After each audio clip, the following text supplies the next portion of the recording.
So let's get rolling.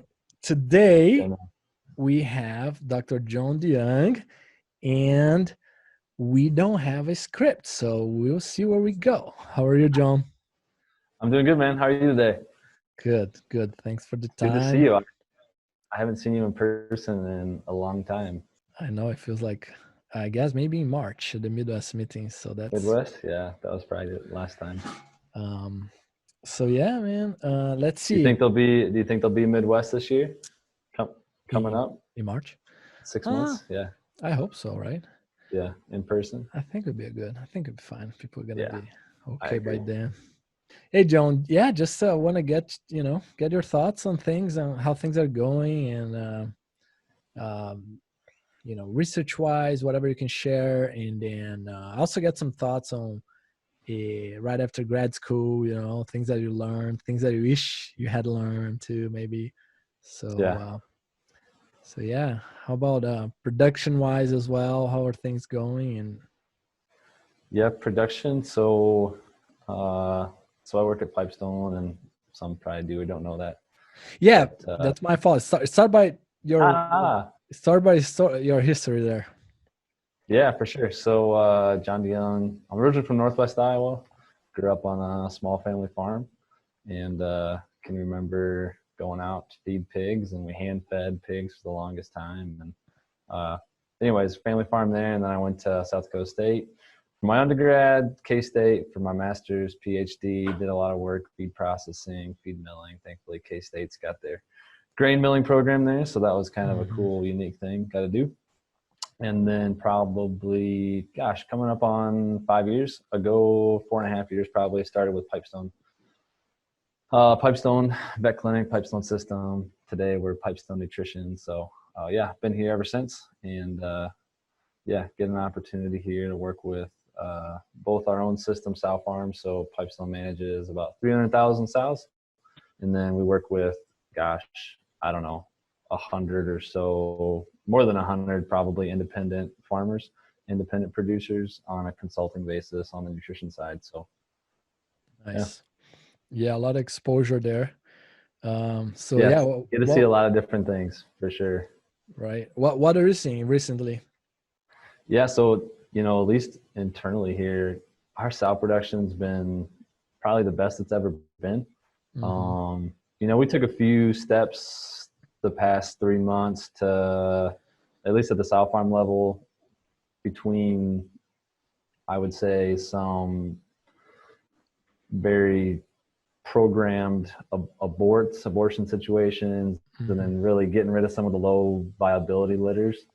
So that's helped with wean pig quality quite a bit. We've taken off that bottom end at a lot of farms via some things. But yeah, production in general has been phenomenal. It's just almost bad timing, right, to have some of the best production we've ever had, and the pigs are worth $7 on the open market. So but production's been really good. We're just starting to get closeouts in now on the wean to finish side from a lot of the holding diet scenarios. They've been starting to come in the last 30 days, and those are not very pretty to look at, so it's just kind of, don't look at records for the next 6 months, because it's going to be ugly. Performance wise, man. Yeah, we feed that pig to their genetic potential, and you just put the brakes on for 30 days. It really messes the closeout up. So any idea there from average daily gain? Did you slow down mostly late finishing, I guess, and also what does the either closeout average daily gain or temporary average daily gain look like? Yeah, closeout gains, we probably dropped gain. So we initially targeted late finishing, and then we got a little more aggressive when we thought it was going to last probably longer. We went back a few more phases, probably mid to early finishing, not super aggressive early, pretty aggressive late, kind of stair-step those pigs into a holding platform. But I don't know, the closeouts I've seen, it looks like on a wean to finish basis, we probably knocked gain 0.2, 0.25, something like that. Probably on those late finishing diets, our data that we compiled, and a lot of other people put together on the fly, but looks like you cut gain in about half, you know, something close to 50% reduction in gain. So, Okay. but yeah, closeout base, we not gain probably 2 to 3 tenths. So, Okay. Wow. Yeah. About 10%, I guess, from the overall closeout.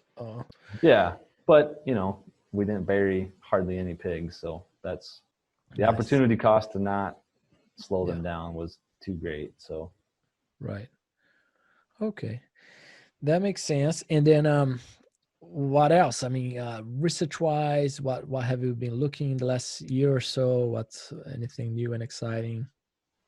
yeah, I don't know, like super new or super exciting, but you know, some relevant stuff for our system is, and we were just talking about this yesterday again, but we've transitioned, I don't know, probably 20 or 30% of our sow farms, maybe more than that, but seems like more headed that way to an older wean age pig. So historically we were 20 and a half, 21 days.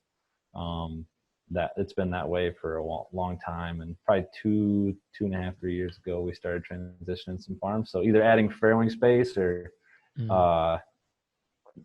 putting a fewer number of sows in there. But anyways, moving wean ages up to 24, 23 days, which is good. But when you go from weaning a 13-pound pig to a 16-pound pig, that makes a big difference. And so just trying to figure out how aggressive we can be to knock costs out of those nursery diets, how to do it without messing those pigs up. And I was in a barn last week and they had 18.5-pound pigs, 2,400 18.5-pound pigs get weaned. And, you know, we're trying to catch up to as big as these wean pigs are getting. So a lot of work on these older wean age pigs to see how much we can cut out. Interesting. Still do well, you know, but. Wow. You definitely should be able to, you know, you have what, 1.3% SID lysine throughout the whole nursery problem. It would be good. Yeah, I mean, the big thing though is they're still transitioning off lactose, you know, and so initially we kind of thought a little bit we could just skip the first diet and put them on a pretty low lactose, and they probably perform the same way, but we saw a pretty good drop in morbidity when we did that. And so we kind of went back to the drawing board and probably messing with some of those second and third nursery rations. We run a 3-phase program, but yeah, messing with the third and second ration to cut some cost out. But you can save a lot of money with that feed, you know, it's pretty expensive. So very cool. It's been good payback for those producers. They paid to add some farrowing space and now they can cut quite a bit of feed cost out. So it's nice. Yeah. So on that arena, as you think about, say, replacing antibiotics and or even zinc, right, that some countries are already cutting off a little bit, I think weaning age is huge, right? Anything else that comes to mind, you think? Well, you know, a big thing for us is a lot of the shareholders from our farms and really the average contract grower in the Midwest, you know, they're a farmer, they've got row crops, and what happens for 60 days in the spring and 30 days in the fall, they don't get a look at those pigs very often because they're planting or they're harvesting. And so if you have a pig that's pretty easy to start, you know, it's just that the labor that's required to get an 18-pound pig moving versus a 11.5-pound pig is, I mean, it's a completely different story. You maybe can sunset some of those nurseries and move everything wean to finish.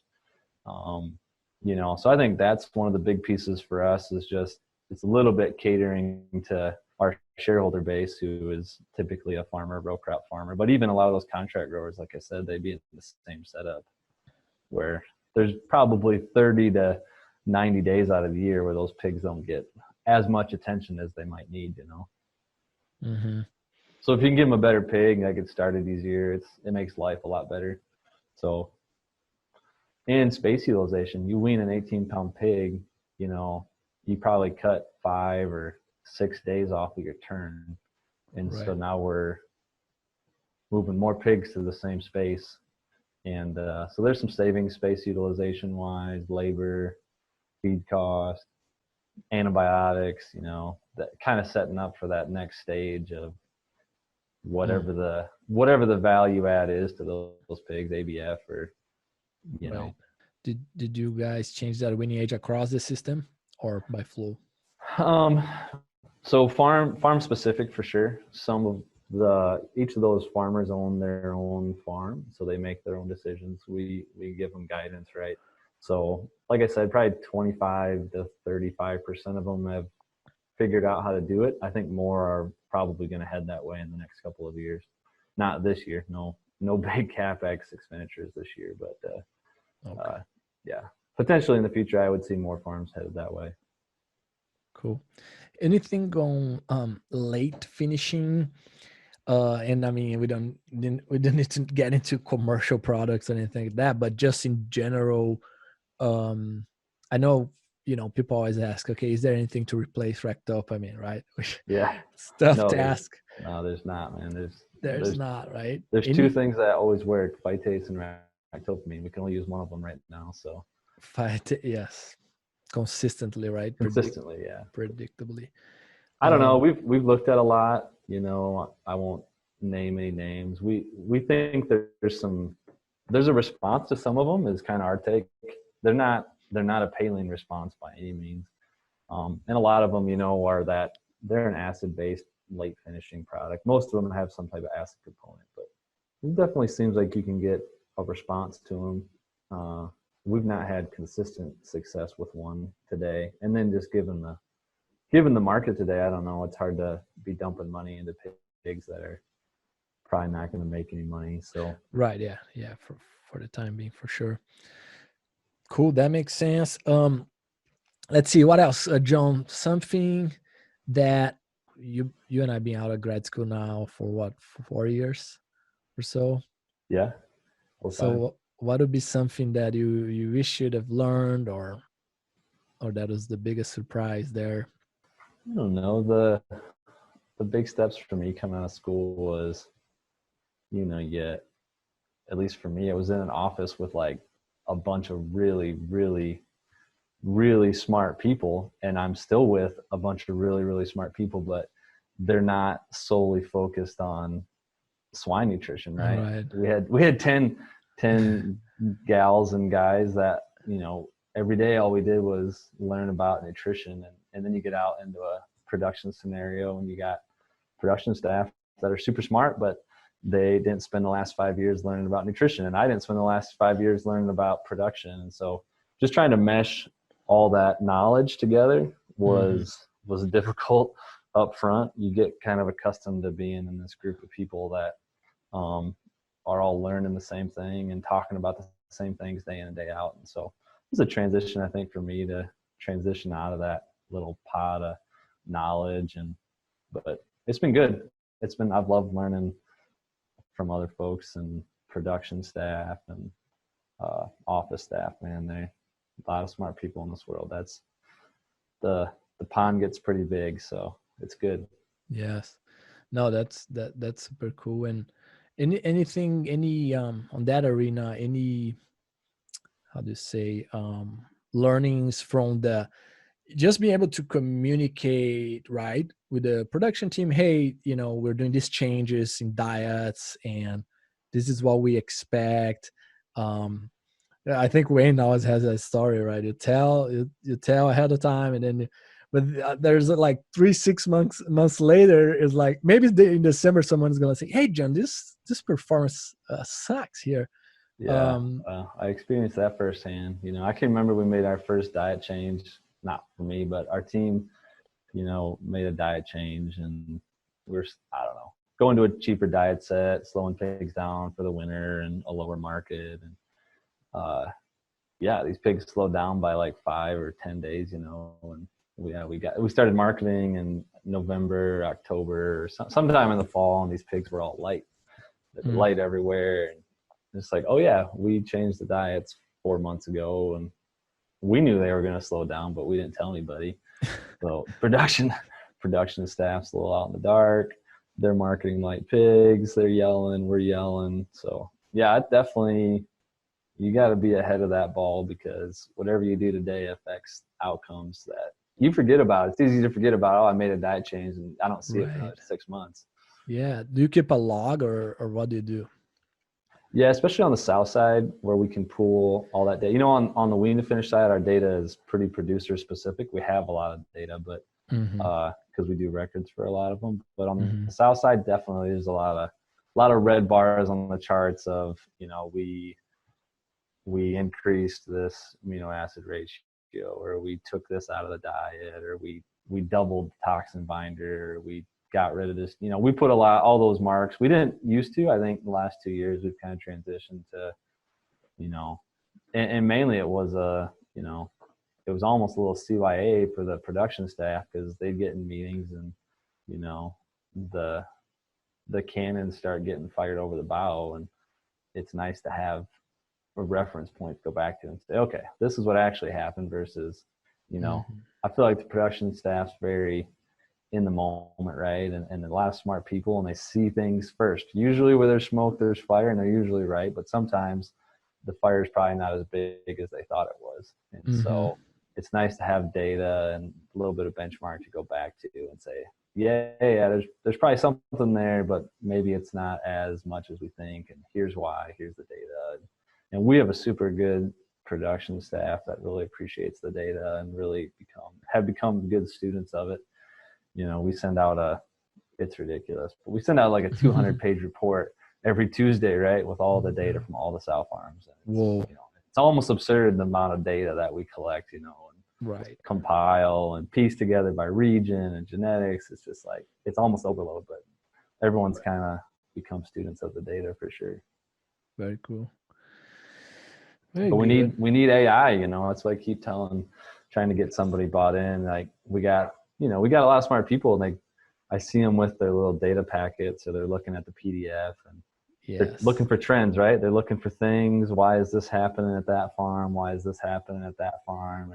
I just keep thinking to myself, there's got to be an algorithm out there somewhere that could, or AI, you know, you just teach it what you want it to look for, and it'll find it a lot quicker than, you know, 10 smart people trying to do it on their own. Right. I think that's gonna come, and I know it's a little bit of a buzzword, right? Yeah. But I truly think that it's coming very soon here. So it's And you know, I've talked, like, I just feel like the agricultural people haven't focused there because it's not a huge piece of the pie, right? If I have AI technology, I'm gonna go focus on yeah, distribution or Amazon, right? I'm not going to go focus on a bunch of pig farmers, but someday we'll get to that point, and it'll make a lot of lives a lot easier. yes. I mean, think about it. We think, it's far away, right? Yeah, sure. When you unlock your phone with the face, what do you think is happening there, right? Or when you go to Google News and the news are clustered together, what do you think is happening there, right? So it's all over the place. It's just that we are not seeing quite yet, right? The pig side of things so much. Cool. What else we have, John? Yeah, man. I don't know. It's like these packing plants. You know, we're really throttling up technology at the packing plants. It seems like, with just out of necessity. It's. I think we'll look back and say that was a blessing in disguise. There was a lot of pain that it caused, a lot of pain, and it will cause more pain, most definitely. But I think from the packing plants, they're going to look back and say this was a blessing in disguise. We got really smart, really fast, figured out how to get super efficient, move to more robotics or more efficient on the line, stuff like that.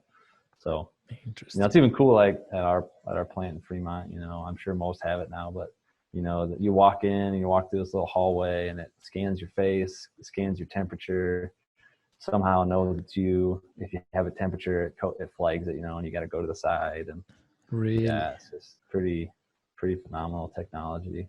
wow. We had to adapt it, right? So we did. Yes. I think long term we'll look back and say this is all, somehow there will be a lot of good that came from the last 3 months or 4 months. Yes. I follow a lady, her name is Catherine Wood. She's a large investor, if you will, and she focuses in disruptive innovation, and she was saying that, look, that innovation is recession proof a little bit because of that, right? When something like this is happening, like happening right now, I mean, guess what's going to happen, right? People need to innovate, and got to change something. Super cool.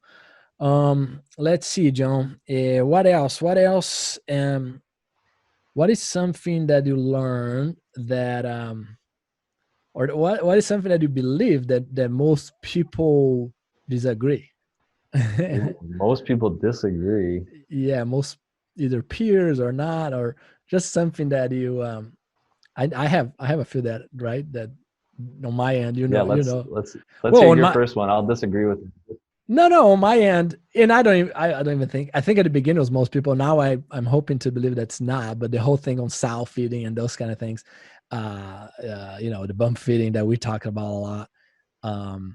A lot of people that believe in blah blah blah, but that's one example that I'm a firm believer on the data that you don't need that. Just focus about condition.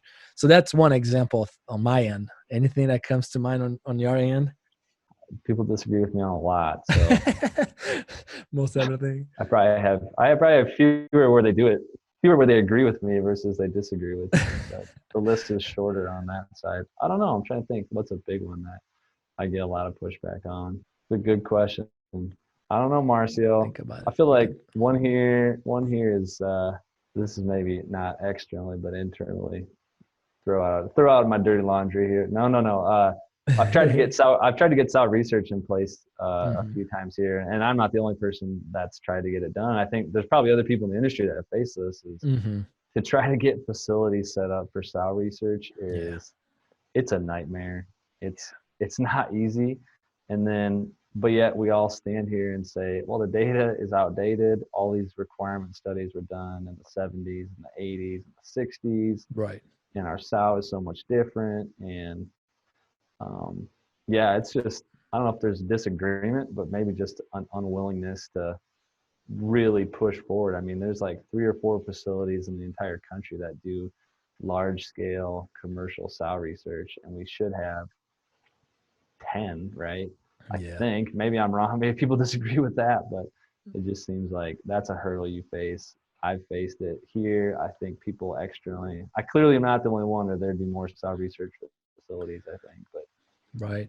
Yeah, it's tough to get done. It's tough to get resources committed to it, but and I think part of it's driven by, if I'm a vendor, an ingredient vendor, right?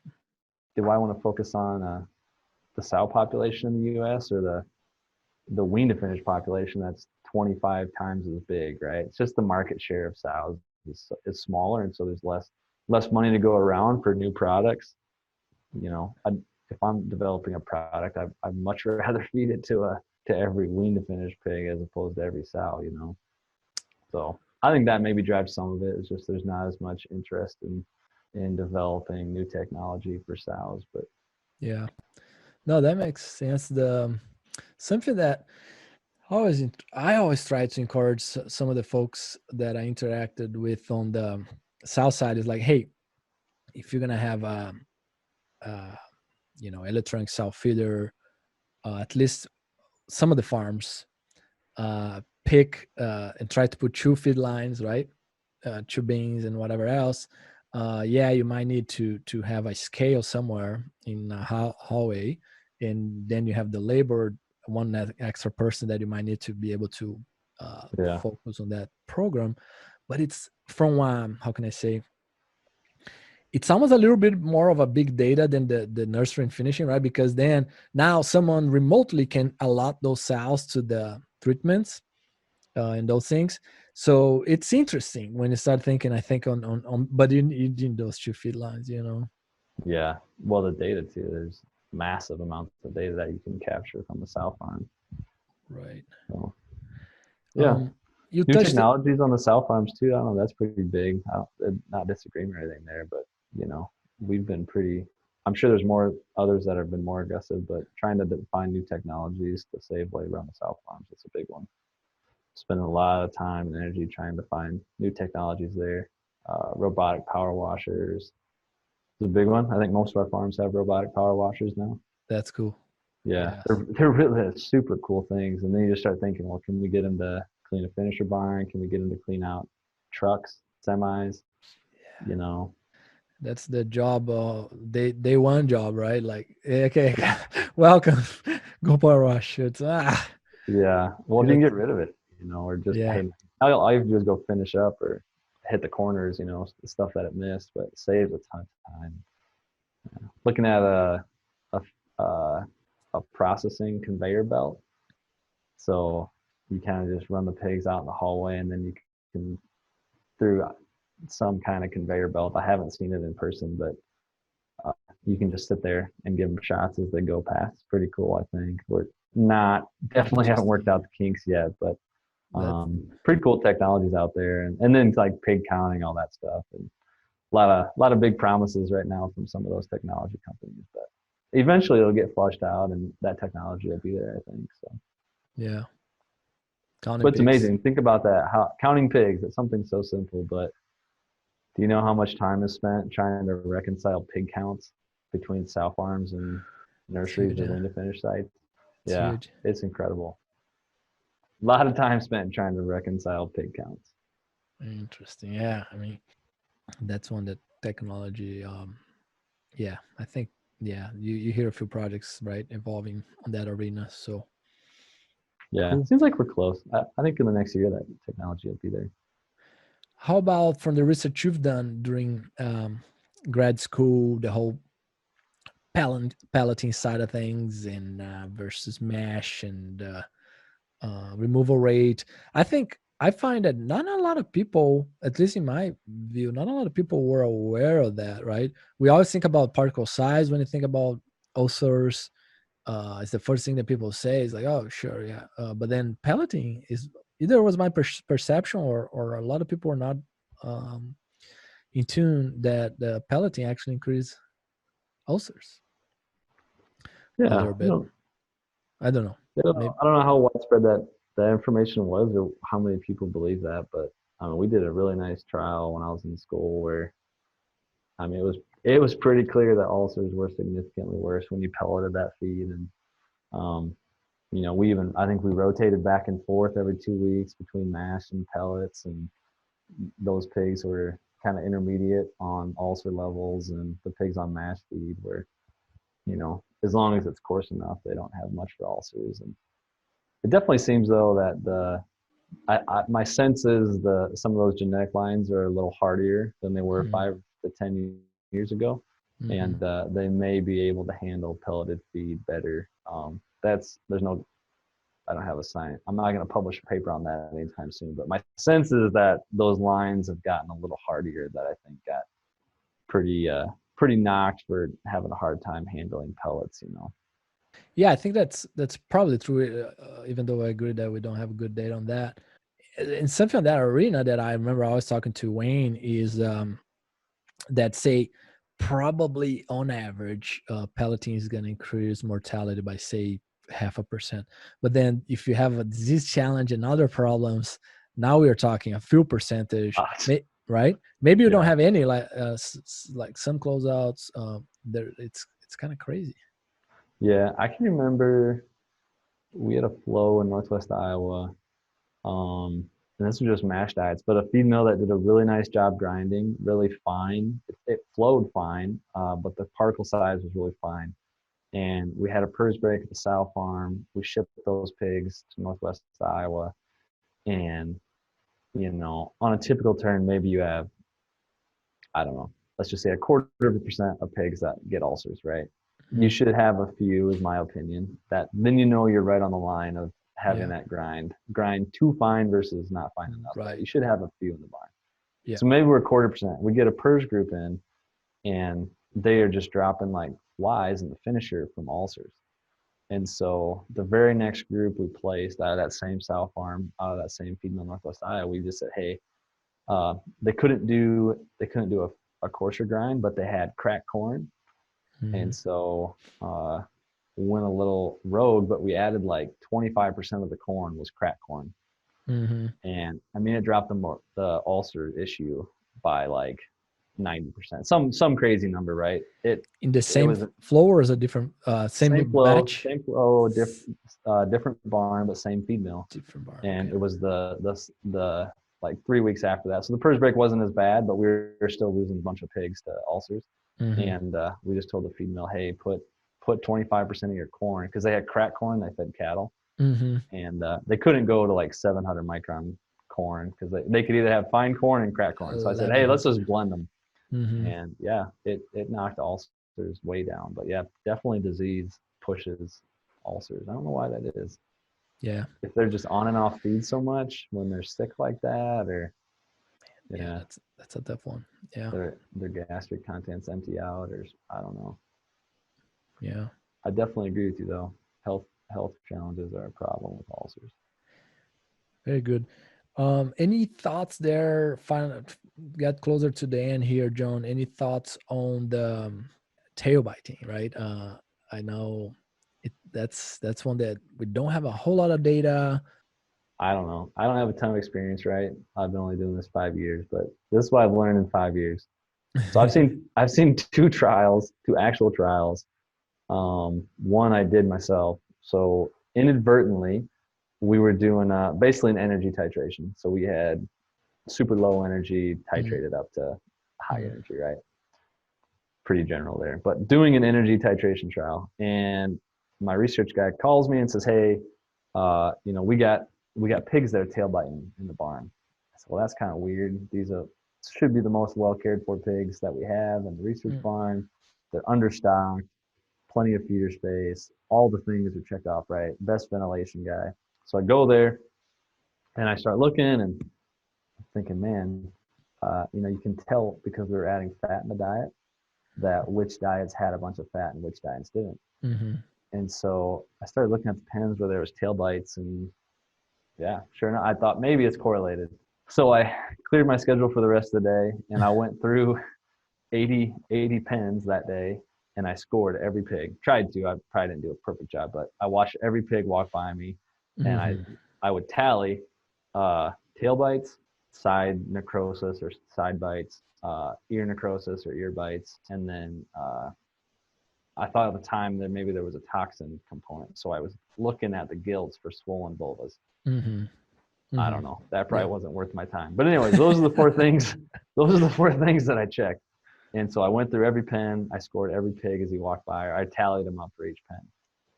So I go back, type it into Excel, and pull it up. And yeah, sure enough, man, it was like super correlated. The pigs on the low energy diet had a much higher incidence of, just call it vices. Really, it was tail bites was the number one, but much higher incidence of vices. And then I think there was a trial that was done up in Canada within the last couple of years. I don't know.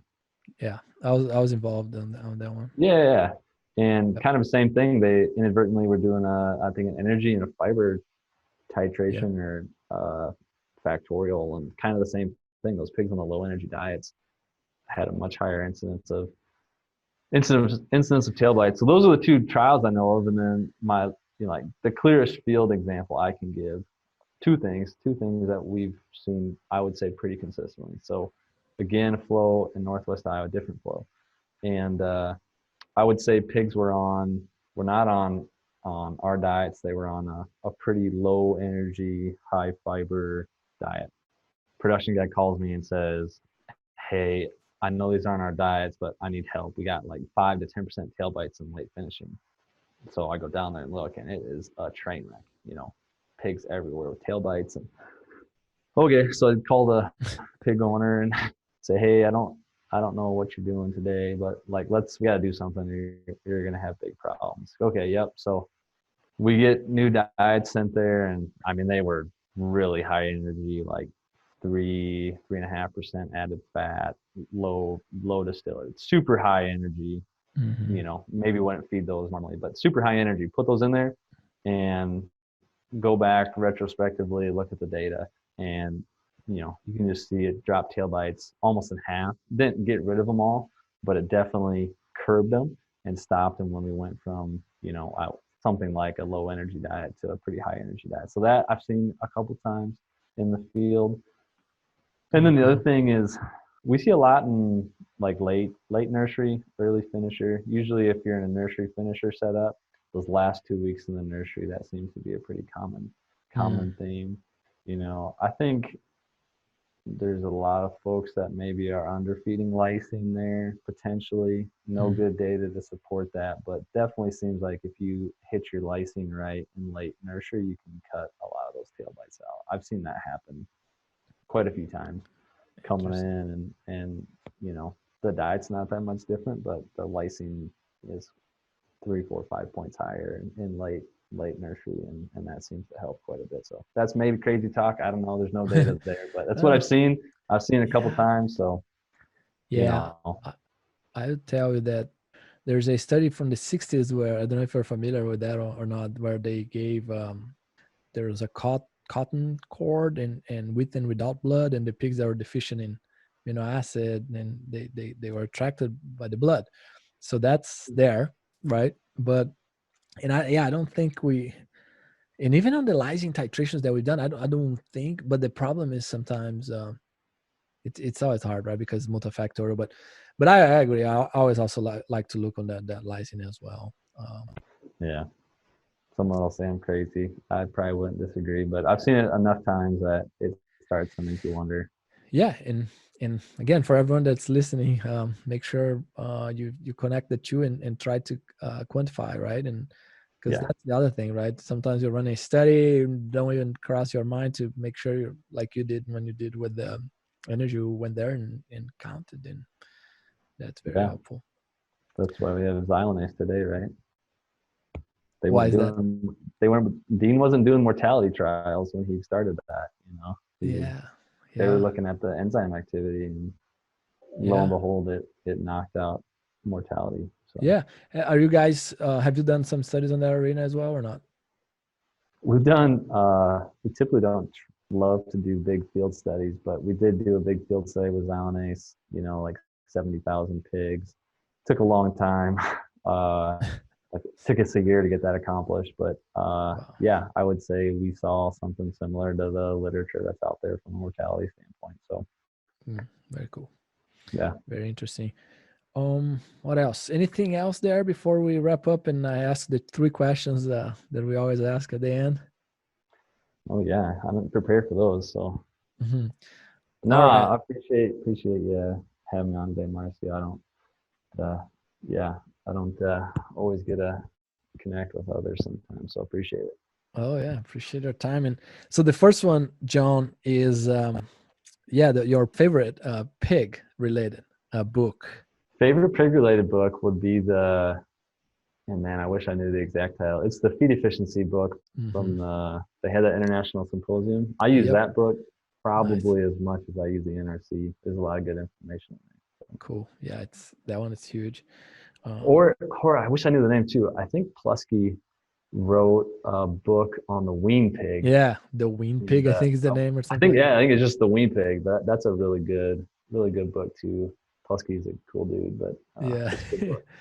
Yeah, the best Dr. 𝘚𝑺 story I have is when I landed him my old van, 7-seater for 2 months. The green Asper blaster, yeah, space shuttle. Cool. What else we have? And then the next one, Jon, is any book in general or resource beyond pigs. Outside of that, you know, I spend most of my time reading a lot of, you call them self-help books, but I don't know, there's one that stands out above the rest. 5 Dysfunctions of Team is one I like quite a bit, but if I had to pick one, I'd be reading the Bible, man. So that's my number one. Very cool. Yeah, I haven't read yet the 5 Dysfunctions. I know Mike and Dr. Takashi, they love it. It's good, you know, like you have this team of people, and I think a lot of time we get wrapped up in this conflict's bad, right? Conflict's bad. You shouldn't have conflict, and you shouldn't fight. And there's good ways and bad ways to fight between people, right? But I think conflict is good.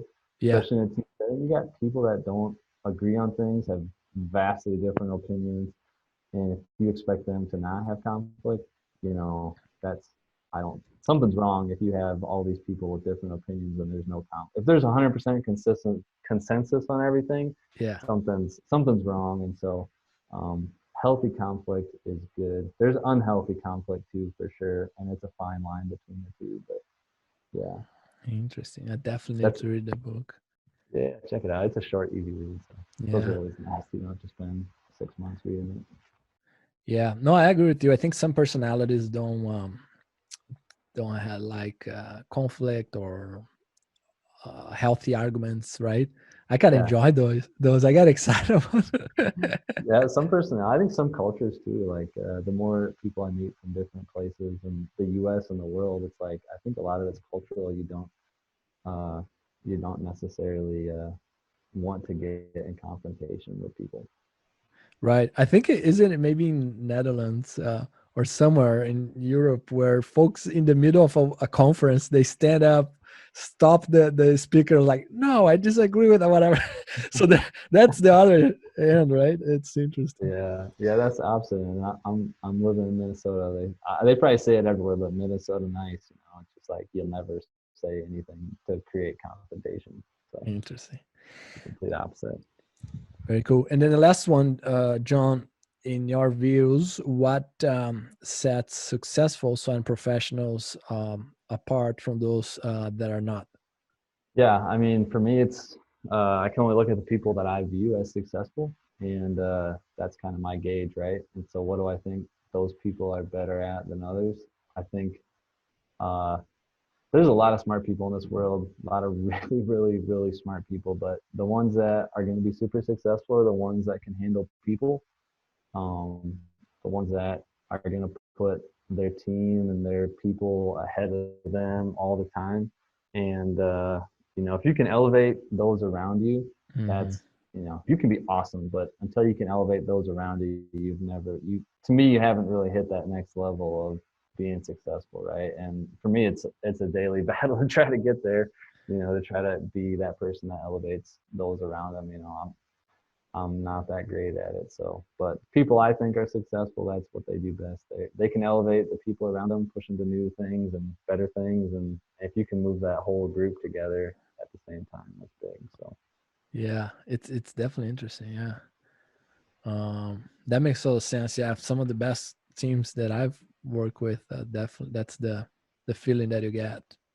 Yeah. I mean, there's not an infinite number, but there's so many talented people out there. And the more people I meet, it's just like, wow, that person is super talented. But the ones that are that next, they have that next gear. It's like, yeah, they bring people with them and they elevate them and they step, everyone around them elevates what they're doing. I think that's pretty unique. Super cool. Awesome, my friend. I appreciate the time and it's always great to catch up with you. Yeah, man, appreciate it. Go spend some time with that little one, all right? I will. Yeah, he's ready for some that time there for sure. So. Yeah, we'll say hello to the family. Imagine if, with a few key concepts, you could have the potential to create a massive positive impact by bringing from hundreds of thousands to millions of dollars for swine producers. Join us on this small group and go to the next level of swine nutrition on this 7-week-long elite online training in applied swine nutrition and feeding by myself and my world-class invited speakers. Additionally, you enjoy an exclusive community to exchange ideas. Go now to www.𝘬𝑙𝑒SwineNutritionist.com.